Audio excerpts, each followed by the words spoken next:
Ladies and gentlemen, welcome back to another episode of The Intelligent Moron with Alex Silva, episode number 208.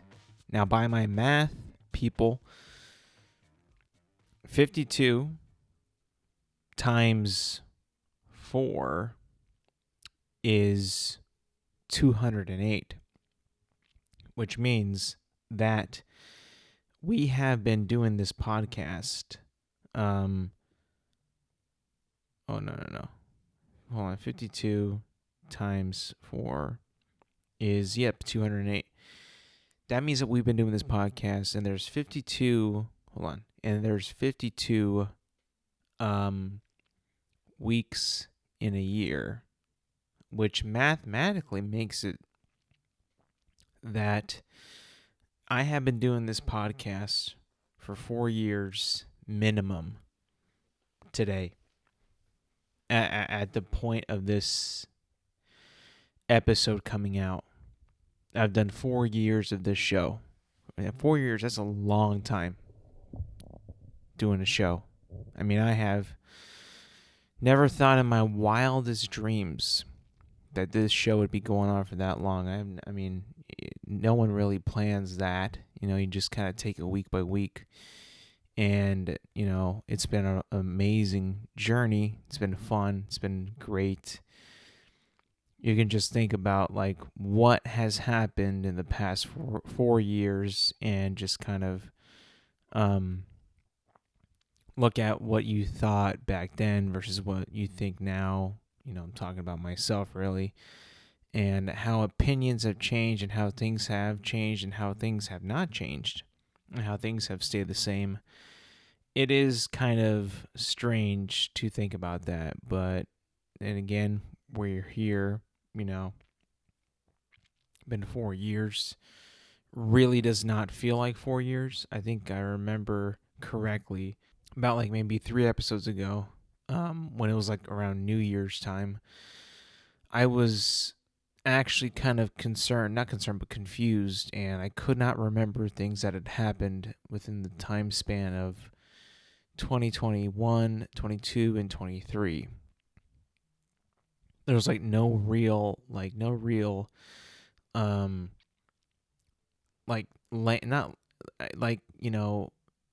notable periods of time within those 3 years.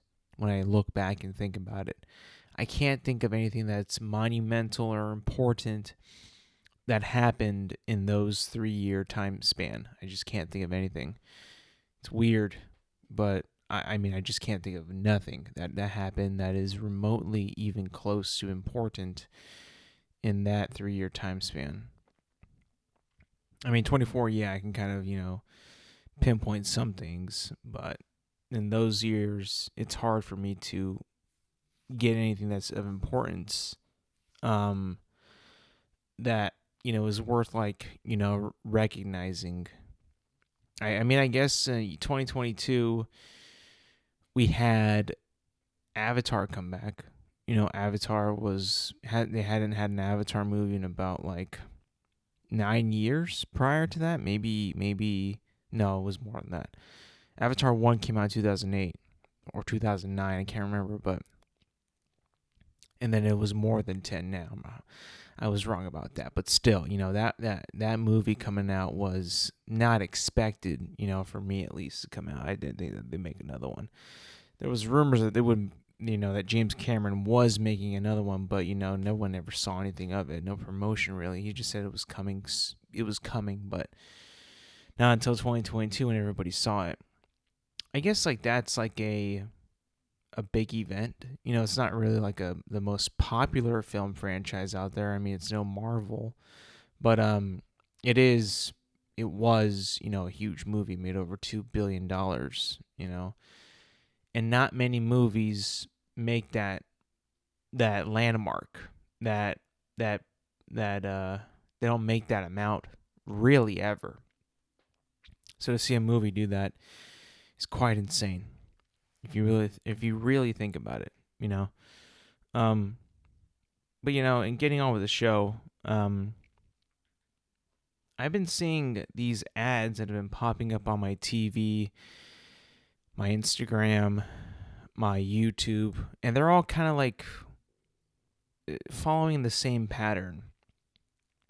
I'm not really sure what it is or why they're doing it, but I like to break it down and try to decipher and, examine why these ads play the way that they do. If you don't know what it is, it's usually an ad for like a medicine or a pill or a program that you follow that is supposed to better your life in a certain way, whether it be like weight loss or, vitamins or supplements or like Ozempic or something like that, right? But it's filmed in a way where there isn't really much like shown. It's just a guy in a room in front of a curtain talking into a microphone, wearing headphones, like myself, and kind of like in a podcast format, but he's doing an ad. Now, I've seen a lot of these, right? I've seen a lot, usually on internet, on the internet. But I was watching football last week, and that type of ad made its way all the way to national broadcasted TV. I couldn't really believe it, like how it did that. That to me was always just like an ad that belonged on the internet, and that was just where it was supposed to be. And it made its way to national TV. I couldn't quite believe it. I know what they're doing and why they're doing that, right? They're doing it in a way to make it seem like, and this is just my personal opinion, right? Podcasts are super popular right now. They've been popular for about like maybe 8 or 10 years have been pretty popular. And the most popular podcast out there, right, besides this one, is the Joe Rogan Experience. And every single one of these ads that comes out that's promoting something beneficial to your health is shown in a way as if the person is being not necessarily interviewed, but like they're talking like they're from an episode of the Joe Rogan Experience. Now, in no way, shape, or form is it shown that he's like, that they cut a piece together, that he's, it's filmed, so it's like he's actually interviewing this guy about whatever he's talking about. No, but they are doing it in a way where you recognize the background, you recognize the format, you recognize the camera angle, you recognize the microphone and the headset, that if you were not super in tune with the Joe Rogan Experience or podcasting in general, somebody might think that this was a snippet or a segment or just a clip from the Joe Rogan Experience, and possibly, think that this guy was legit on whatever he was talking about, because it's what is known in the zeitgeist of internet and pop culture. In a way, we all kind of know what we all know like Joe Rogan's like background of his guests on his podcast. It's like a red curtain. We all know like that. We just know it because it's like drilled into our brain because it's been on national news. It's been all over the internet. Clips, what have you, have surfaced everywhere. Have been circulating online. We just kind of know what that background entitles. What it's getting at. We know what it is. We just do. And seeing those ads kind of gets, I guess, adapting to the culture of what we are accustomed to viewing is, one, very smart, right? Two, a little freaky, if I'm being honest. Like, I know what they're doing. They're trying to get so to make you, to bamboozle you to thinking that this person was on the Joe Rogan Experience. I understand. And Joe Rogan is popular. Henceforth, this must be important / a popular person. I understand the strategy, but I do think that it is weird. if I'm being completely honest. It kind of freaks me out. And it's just kind of like, wow, they're trying so hard to appeal to a generation that is so accustomed and just knows Joe Rogan's podcast and everything that exists about it, and could piece one and two together, and boom, they think that this person was actually on Joe Rogan. When in reality, no, they're just mimicking it so they can gain popularity and hopefully gain, a following, right? And like I said, like I've never even tried or even like really dug deep into these products, that whatever they're selling, because I'm just so fascinated in the format and how they're trying to mimic the biggest podcast in the world besides this one's, just mimicking the format and trying to bait people into thinking that, hey, he said this on this, and isn't that Joe Rogan's I mean, like, it's just so smart, silly, and kind of weird, if I'm being completely honest. But I noticed that it has spread to TV. I thought it was just an internet thing, because there are certain ads that you see on the internet that belong on the internet.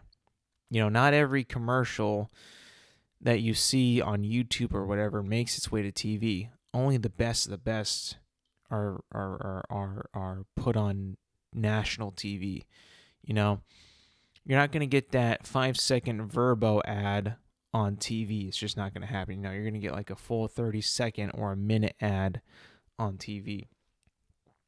The TV is the big leagues for ads, while the internet gets everything else. It can get some of the big league ads, like the big high producing quality ads.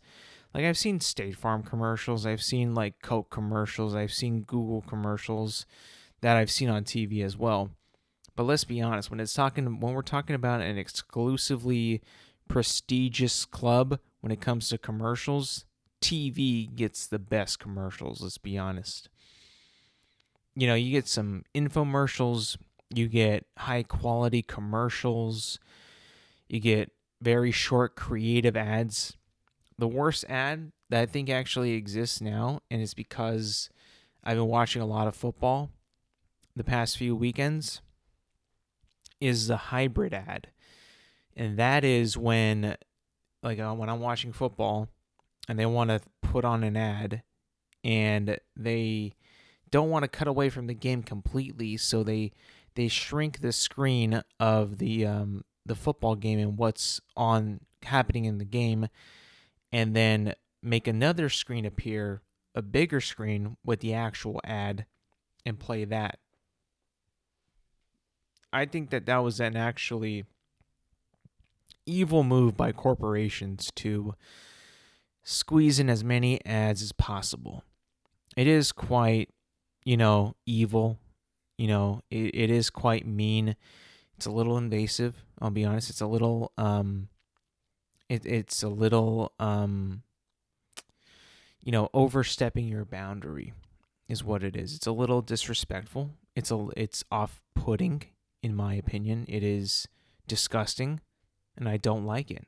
I've always hated it, but now I've seen it happen more and more and more. And the more sports I watch, sometimes they'll even have it like in like a short, like very, very short timeout, and just find a way to put it in there.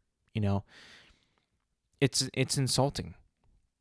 It's almost in a way that they're assaulting my fun.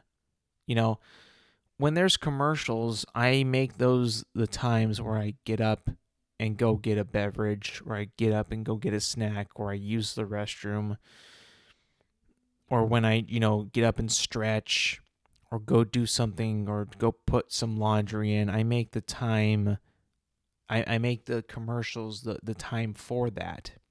It's just like part of the sports watching experience, where you're able to actually function and you're able to actually do things that you need to get done while you're watching the game, or at least get part of it done. That way, the day isn't, or that 3-hour period, is not completely wasted. And I use that to do that stuff, to get business done, and I'm expected to do that. Same with watching movies on TV, like on TBS or TNT or AMC. I don't like watching movies really on TV because I think when they go to commercials, it is in an awkward place. You know, I've seen a lot of movies on TV, and I always kind of like, think to myself that was a weird place to put a commercial break, or that was a weird place to cut to go to commercial in the movie. Like that was always kind of strange to me. I always kind of like viewed it in a way like interesting. That's where they decided to put the commercial. Sometimes they put it in a good spot. Sometimes they put it in a very, very bad spot. Like where you would not want a commercial, they put one there and you're like, what the hell? The momentum is gone. Like, what are we doing? Like, we needed that to continue. The good part is right there, but you need to keep it going to build momentum. It's an art form, Think of a film as like a beautiful painting of a curved line. Think of it like this is going to be a weird analogy, but stick with me here. You might be old enough to remember the game on the computer called Line Rider, right? And you would make a sick track that would be just graceful and have character, have a story, have a plot, have peaks and valleys, have incredible climaxes and sad lows and highs, and it would finish with, great composure and excellence and completion.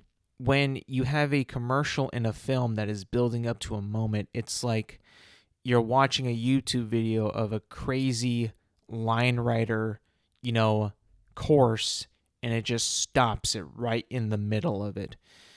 Boom, brick wall. Just stops him in all his momentum. The sled rider just stops him in his momentum and just boom, stops. That's what a commercial is like in a movie that is building up to a moment and they decide to, nope, commercial time, boom. And they just hit you with one right there. What's kind of crazy though is we're also in an era where there's a commercial buildup and a commercial campaign before the actual commercial. Like the Super Bowl is coming up in 2 weeks. I'll get to the game later, but I've been seeing ads that are already promoting the ad that they will be showing on the actual Super Bowl. Like it's promoting the ad that is going to be playing during the Super Bowl. Isn't that wild? That they actually have ads for ads now.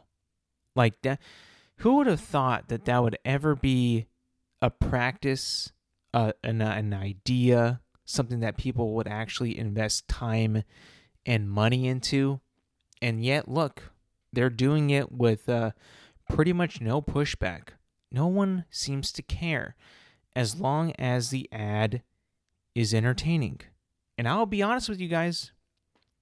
I have actually somewhat enjoyed some of these ads leading up to the ad that will be played in the Super Bowl.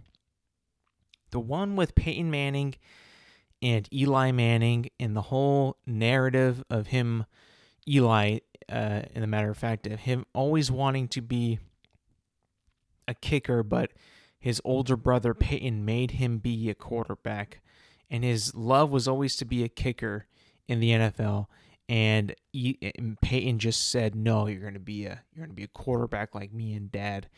Is just so funny to watch, and so creative in a way that you're like, you know what?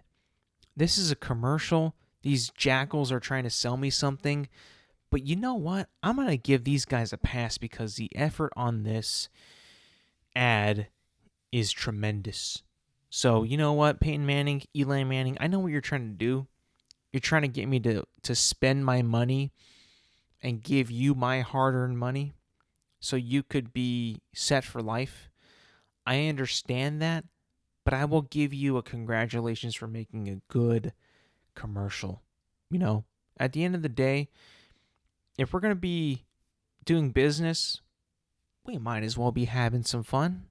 I mean, it's also, we're in a time where, I'll be honest, man, Peyton and Eli Manning have probably never been more popular than today in their entire NFL career. And I've seen all of their Super Bowls. I've watched them all. And I have, they might be more popular now than when they were playing football. If you can, put yourself into the world right now, Peyton Manning and Eli Manning are in so many different commercials, and they do so many different things now. The Manning cast is more popular than ever. Them as just figureheads and talking heads of NFL football and their opinions, and them being the coaches of the Pro Bowl games. They probably have never been more popular than right now, than even in their playing days. It's kind of crazy to think about that, And I'll be honest with you. I mean, I liked Peyton and Eli, when they were playing football, but I like them even more now. They're funny. They're not like hating what they're doing. They're not like being forced to do these commercials. They actually, from what it sounds like, they seem to enjoy it. They can kind of act like Peyton and Eli, low key, kind of like actors now. Like, they're not just like, being themselves and saying the lines, but some of their ads are actually like, like playing it up and like, acting as a character. Like, it's kind of funny to see how this is like all kind of like shaped out for them. If you know what I'm saying, like, it's just kind of interesting, and they enjoy it. I know Peyton Manning has Omaha Productions, which is like, produces the commercials, produces Monday Night Football with Peyton and Eli. Like, they have definitely like, stepped their game up in terms of like, what are we going to do after retirement from the NFL? Well, how about we make commercials and we actually give our opinions on the games, in real time with the Peyton and, with the Manning cast.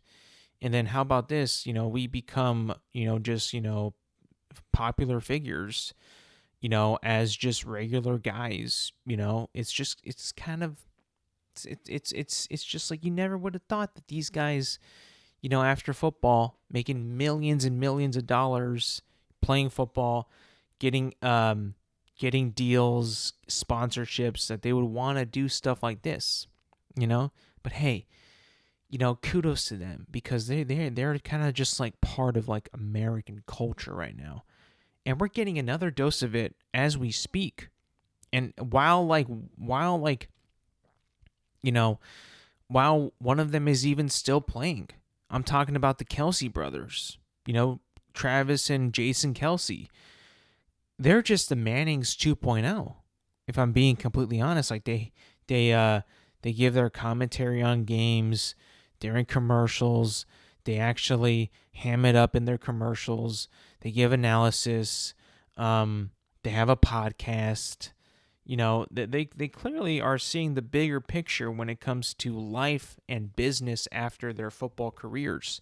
Now, Jason Kelsey being retired, he has all the time in the world right now to do all of that stuff. Travis, at the moment, is still employed by the Kansas City Chiefs. So, his focus is mainly going to be on football, especially now because he's going to be in the Super Bowl. But it's already happening again. We're going to get more NFL brothers, essentially, one set of brothers and another from different eras of the NFL.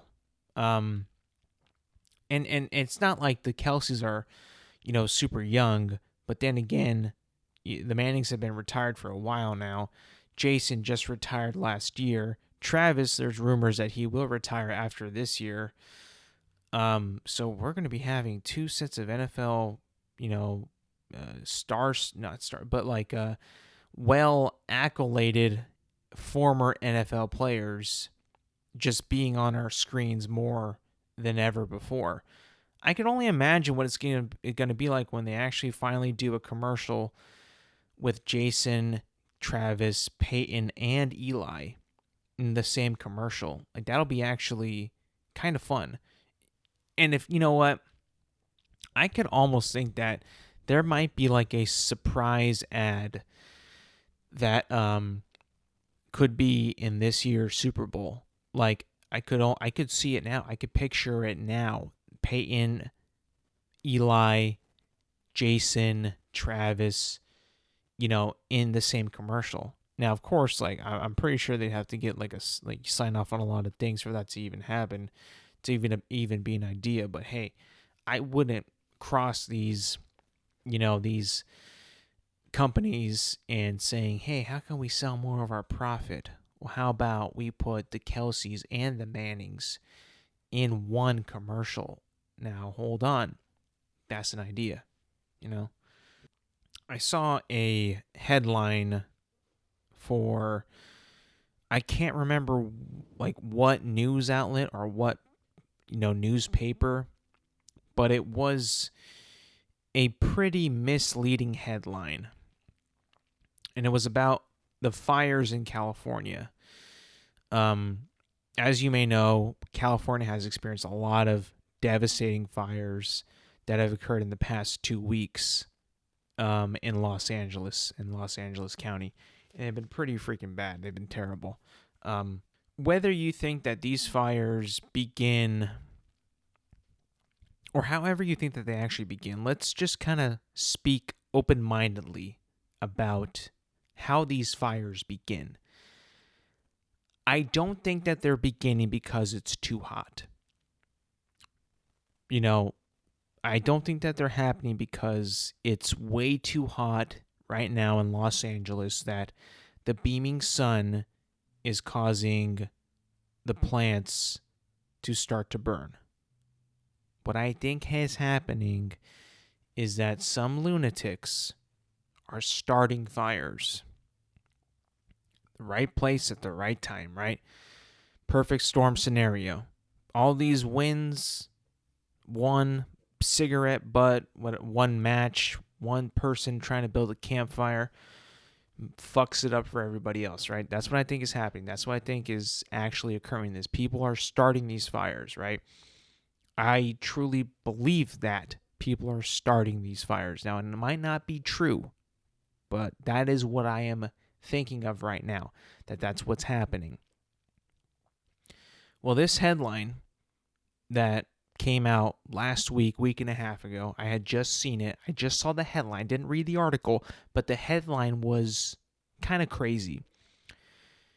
It says I'm paraphrasing it, by the way, too, but it went along the lines of, and I could never forget the phrasing of this headline: fire erupts in another fire erupts in Los Angeles.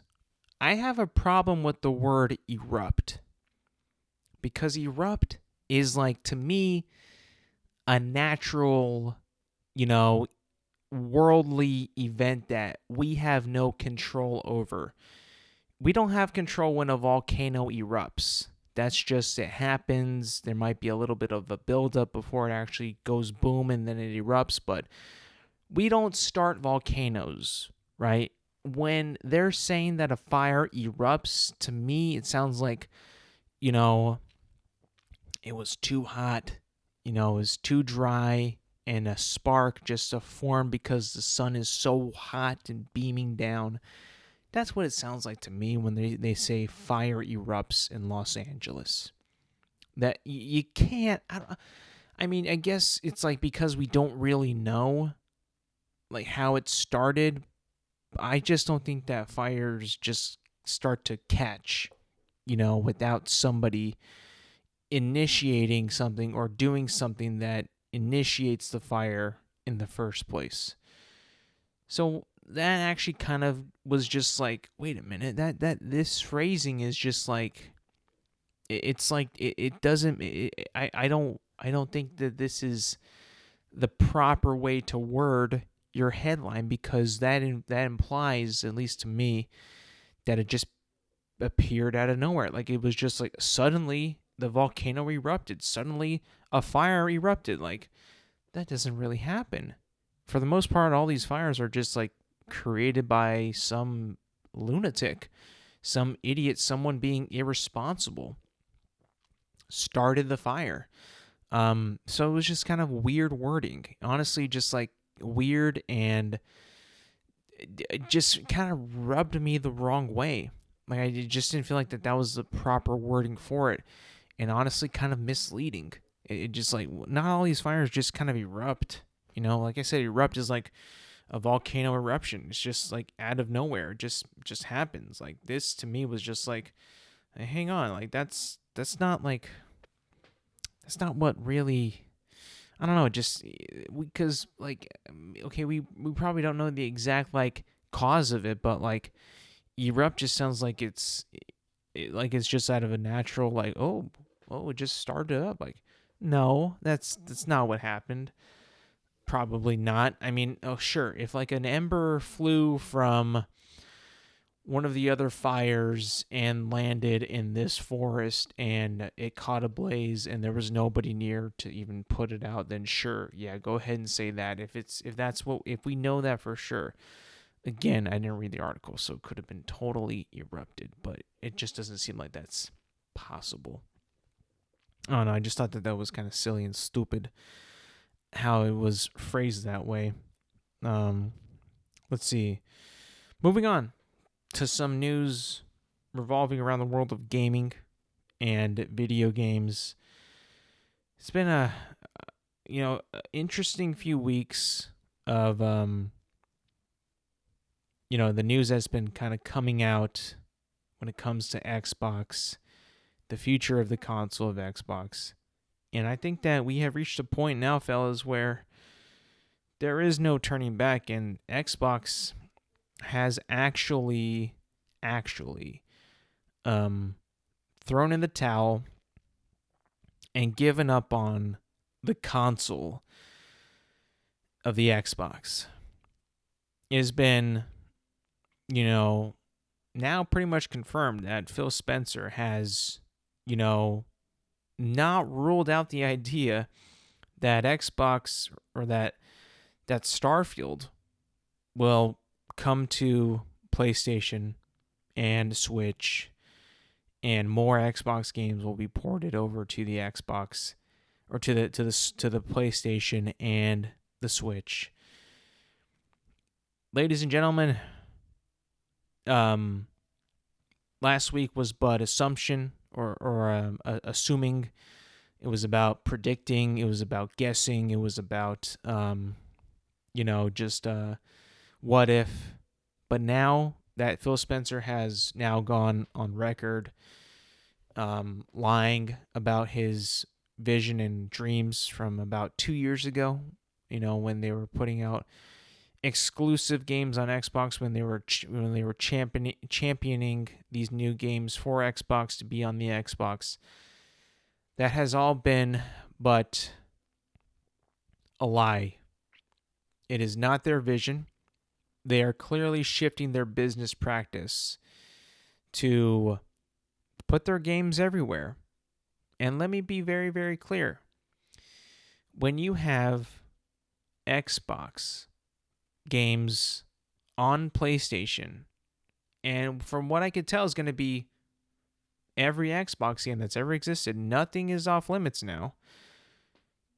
Seems like Halo's going. Starfield. Indiana Jones is going to be out this spring. There is now no reason for me to continue to buy an Xbox console.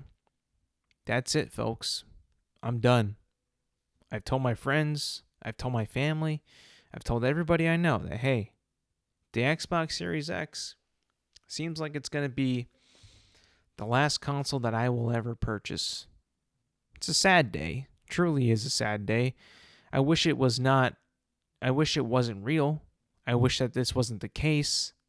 But hey, I am not the decision maker when it comes to the future of Xbox. That's Mr. Phil Spencer's decision. And he's made it very, very clear that he doesn't care about the platform that he inherited from Microsoft. He didn't care about it in the first place, and he doesn't care now. And he really doesn't care now. All he cares about is the games, the quote-unquote games. The games that have so little quality to them. The games that have no identity, that have no character, that have no spirit, that have no soul. But you know what they do have? They have battle passes and microtransactions, and guess what? They're going to be all on Game Pass. You know what Game Pass means.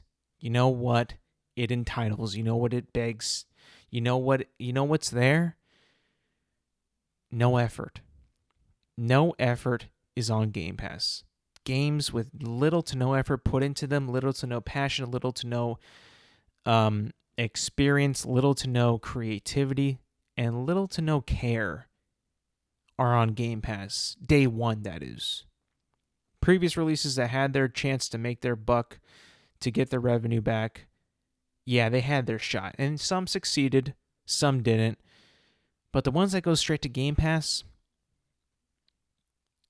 I mean, how many more examples do we need to happen for you to understand what is worth playing and what is not worth playing? Now, for me, this is my podcast. My name is on it. I own it. So I'm going to give my thoughts. I don't want to play a game that I have to buy and continue to spend money in order to have fun. I don't want to have to play a game that has no unique personality. You know, I can't play Call of Duty when it's trying to be Fortnite, when it wants to put in a Fallout skin, when it wants to put in anime shit, when it wants to put in, you know, game modes and viewpoints that make it seem like Fortnite and dance moves. I don't want a game that is trying to be for everything, for everybody, for everyone. I don't want that. And it seems like every single game is doing that, therefore it's losing its identity in the first place. It's wiping it clean. It no longer has a target audience. These video games no longer have an audience they have to work for. When you make a game that is basically made for everyone that exists on this planet, you have no identity. You have no personality. What are you? Who are you? Who even made you? What are they thinking? They're not thinking of, this is what I envision. This is what I want gamers to feel. This is what I want gamers to experience. No. They don't have any of that. When you lose an identity of a game, a creative vision, that is not a good thing. When that has dissipated, when that has left, when it is no longer being felt by the consumer, by the gamer, you have a gigantic problem. Then you kind of have to be free, because then you're literally relying on everybody to play it and buy what they want, that they see that looks cool, like what they would want in a game that was meant for them. But instead, we have a game that has zero identity, zero creativity, a big, you know, just game of a big 300 gigabyte download of truly nothing, soulless, spineless, you know, gutless nothing. And they have to put shit in there for everyone that exists on this planet for them to buy, so they can make a profit. Now, if games go in this direction, and I sound like a broken record, but it's becoming truer and truer and truer, that it might just be time to abandon gaming, like, for a generation. Like, make these motherfuckers actually work and make something good so they can win us back. Because what they're doing, how they're abusing our brains, and getting people to play these brain dead ass games like Fortnite and Marvel Rivals and Warzone. I mean, and Call of Duty in general, and it's seeping into other games too, like Halo and Fortnite, Fall Guys. Like it is becoming like the worst thing that we've ever created. It's gaming now. Gaming now, right now, today, is an abomination. It's an abomination. It's a slaughter of creativity, and it is a monopolization of your brain. A monopoly. It's a straight up, poison to your brain.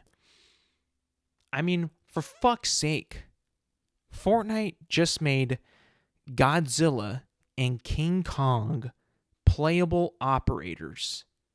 For Christ. It's over. You thought it was bad when Warzone did it? This is far worser than that. Than you could possibly imagine. It is so bad. Fortnite had an identity. Fortnite was going to have a campaign. Fortnite was going to have its own thing. This battle royale thing was just a side thing that they made for fun to, tie players in, hold them, give them something to play before the full game even came out. Did Fortnite's story campaign of what it was supposed to be ever come out? I have no idea. I don't even want to know. I don't even think the creators even put anything out. And then you get a game like Fortnite wanting to be every other game that ever existed, making a Lego game, battle royale, survival game, a fucking what is it called? What's that stupid fucking game that everybody likes? That's like competitive as shit. Counter-Strike ripoff. Like, it's just what's the point? Who cares? Gaming is an abomination. It's sad. It's a creature that that shouldn't be alive. An abomination. It should not be alive. I'm gonna look it up right now. What an abomination is, because I'm not really too sure. Abomination. Okay. So, abomination is a word that describes something that is considered to be extremely hateful, disgusting, or offensive. It can also be used to describe a feeling of intense disapproval or loathing. That is perfect. I mean, if gaming could be identified as one single thing right now, and it's so disappointing of where it is right now, it's an abomination. And you get a couple specks of greatness, like Indiana Jones, which in hindsight is still part of an overall abomination because of the lack of commitment and just wanting to monopolize it all, and a disgust to it. And I understand that games, are hard to make. And it seems like a lot of these games that come out are just not good. They're not good. They're bad. They're not finished. They don't work. They look terrible. They're mismarketed. We're at a very, very bad state right now when it comes to games. And it potentially could get even worse. Did you hear that Grand Theft Auto 6, that I believe is supposed to be coming out, what did they say? Is it next year? 2026? Hold on. I gotta make sure. Hold on. GTA 6 release date. Let's see. Late 2025. Planning a late 2025 release. Hold on. Let me just make sure. Okay, yeah, so 2025 release date.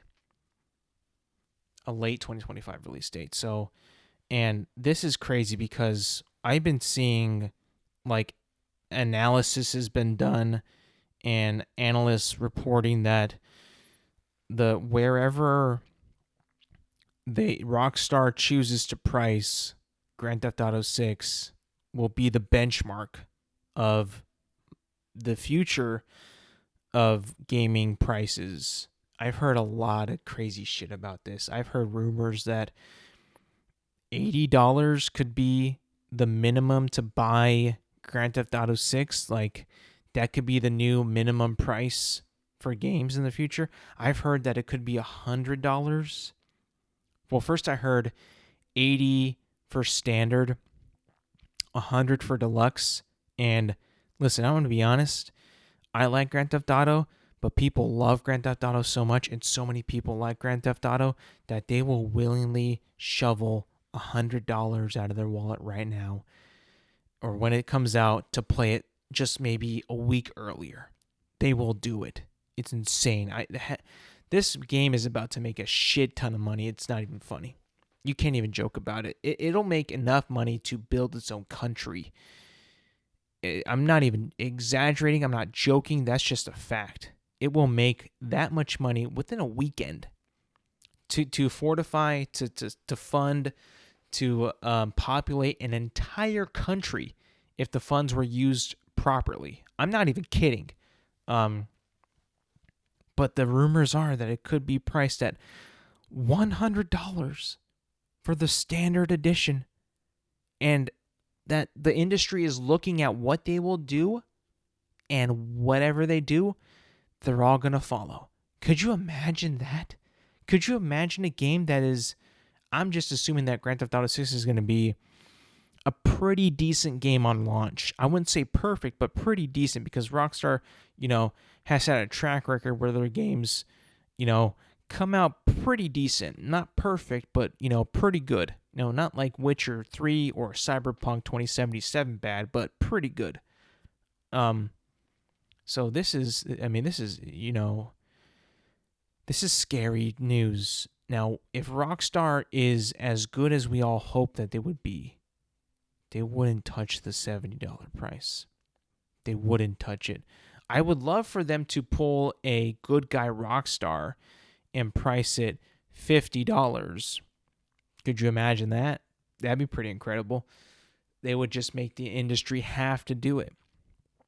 If analysts are saying that they have this much power over the industry, they should just do it. They should just make Grand Theft Auto 6 $50 and force the industry to, follow behind and follow through and follow in their footsteps. Like, that would be insane. That would be incredible. I would love that. Good guy Rockstar, please come in clutch, because I cannot see $80 is a lot. But 100 would be just disrespectful. I'm not even kidding you, man. I at that point the game had better be worth it. I hope that they kind of like look at and see like how PlayStation kind of messed up with their PlayStation 5 Pro being $700. I don't know a single person who has thought about buying that. Not one single person whatsoever that I know has thought about buying a PlayStation 5 Pro. I hope that this doesn't happen, because this would be a colossal mistake if it happens. Moving on to movie news, some sad news, disappointing news, a true abomination of a decision.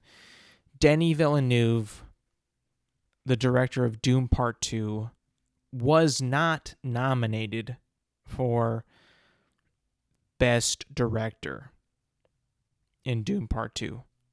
First of all, I think that Doom Part 2, it's not even, in my opinion, comparable. It's, in my opinion, it's not even a question. If you enjoy cinema, if you enjoy films, if you like being taken on an absolute adventure, on a thrill ride, and just love cinema, Doom Part 2 needs to win Best Picture. It needs to.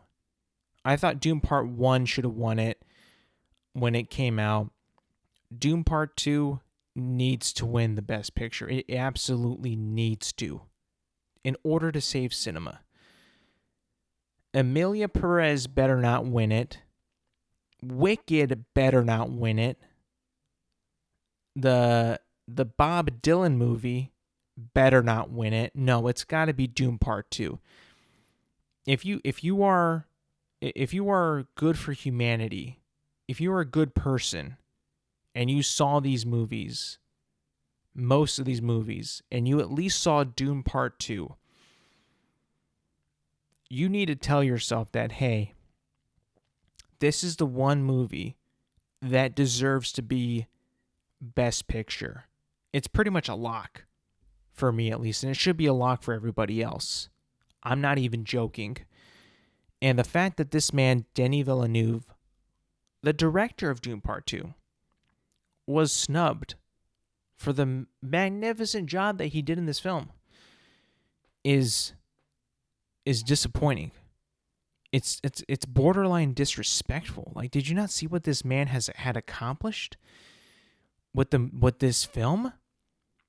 I mean, this is like almost like you don't give Peter Jackson the nomination of Best Director for Lord of the Rings. Like, it's just it's disrespectful. And we need to get movies to be a win for Doom Part 2 would be a triumph for movie making, for Hollywood, for film in general. It would be a triumph. You know, Oppenheimer won last year. Right? That was much needed. That was the best movie of the year. 100%. Doom Part 2 needs to win. It needs to. And the fact that this man was snubbed from the job that he did, totally, in my opinion, just disrespectful. It's really hard to swallow this pill that Denis Villeneuve did not get nominated. I mean, let me just Google the Best Picture nominees, because I don't have the full list, but I'm gonna get it right now. And just let's see which ones, in your opinion, that you've either seen or heard, deserve to win over Doom Part 2. Emilia Perez. Just the name of it. No buzz, no nothing about it that I know of. No story that I've heard of. Right? Nothing I've heard of is good or bad. I've heard nothing of this. Doesn't sound like it's going to win. Doesn't sound like it should win. A complete unknown. That's the Bob Dylan movie. No. Ain't no way that is a better movie than Doom Part 2. Are you out of your mind? Are you joking? Conclave, the movie about a priest? Priests? Plural? Get out of here. Are you kidding? Nickel Boys? Excuse you? Yeah, I've never heard of this either. I'm Still Here? Are you out of your goddamn mind? Never heard of that. The Substance? What? What is this? Anora? Are you kidding me? The Brutalist? What? And then Wicked? Over Dune? No, thank you. No way. To me, this is, from what I can tell, an easy layup for the Academy. Listen, do the right thing. Do the right thing and give it to Dune.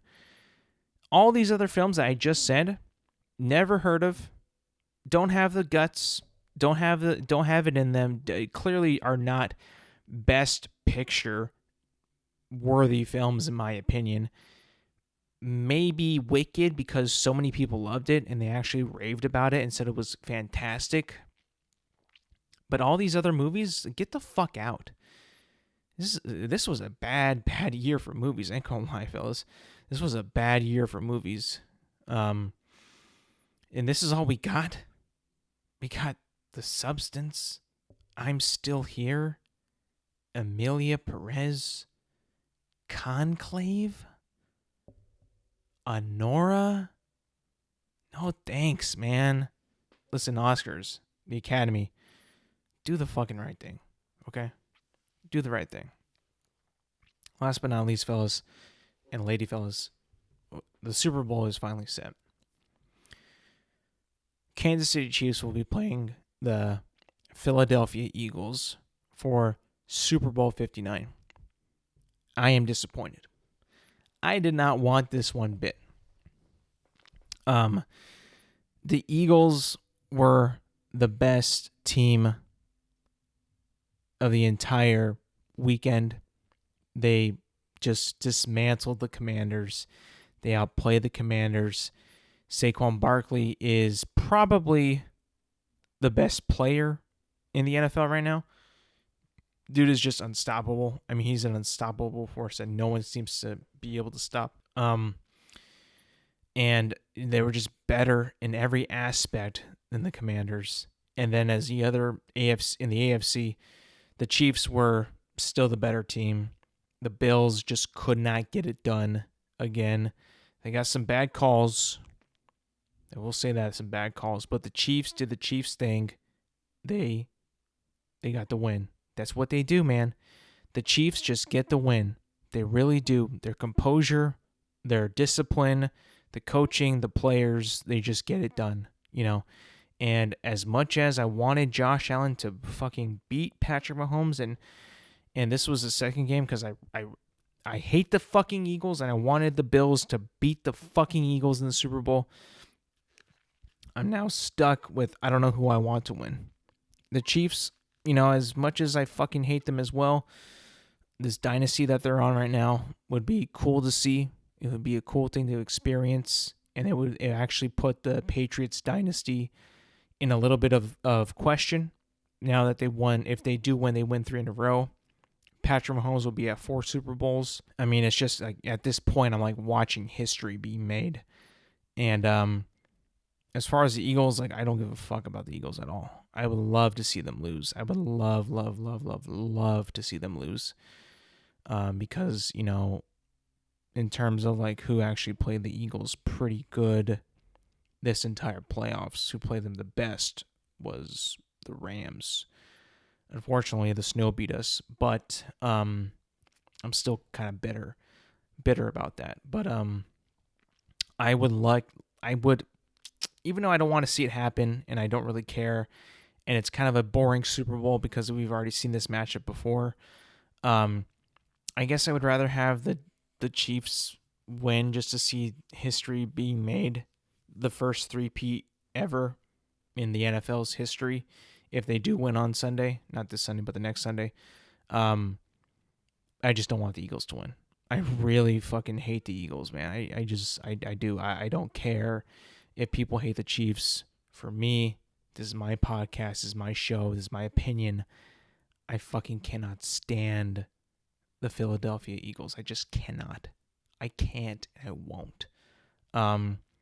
So I would actually rather have the Chiefs win than the Eagles win. That's just my opinion. Hey, I don't care. You know, Patrick Mahomes wins 4 Super Bowls, such a young age,